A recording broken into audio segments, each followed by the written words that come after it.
When we look at the past, we see the good parts of it.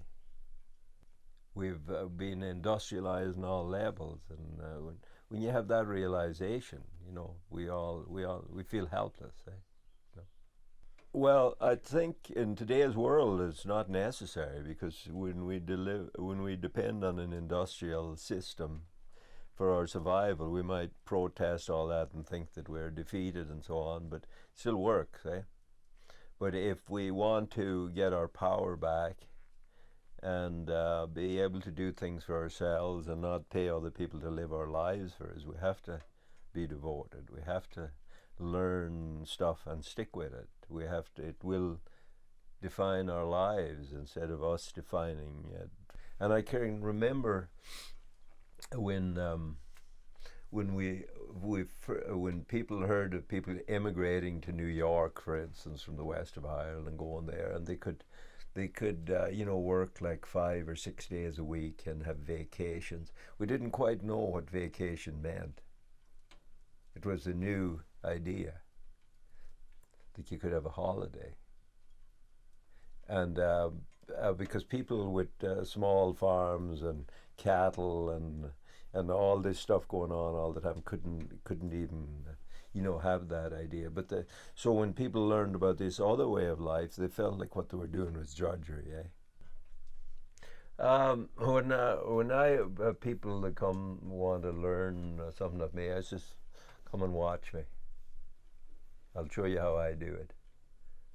And that's where I start with people. That I have demand of people that people be observant.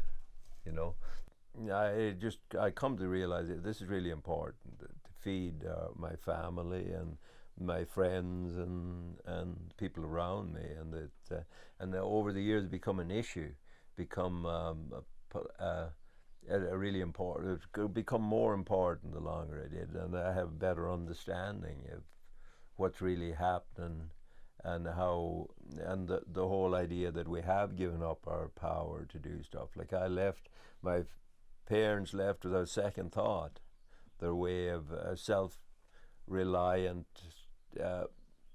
lifestyle, a little mixed farm with, even though it was poverty, but they had some power in their lives. Yeah, well, they didn't. They had it, and they didn't. They didn't know what they were giving up because they didn't know about the world of southern Ontario and what it was going to do to the kids. They didn't. They expected nothing but good. Yeah, more of everything, the freedom, money, travel, all this sort of stuff. They seen that it was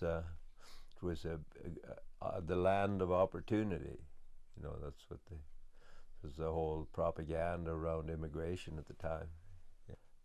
If you go and work in a automobile factory and you put 4 bolts in a radiator and that's all you know how to do, and you're dependent on being in a certain way with your superiors, otherwise you lose your job. You can't be real. If you have a mortgage, you have to say and do things that you don't want to do. And if somebody that has in that form, it limits a whole lot of things about you. And if you want to do other stuff, then you have to have exert. You have to have the willpower or whatever it takes to do other stuff to give you like a life.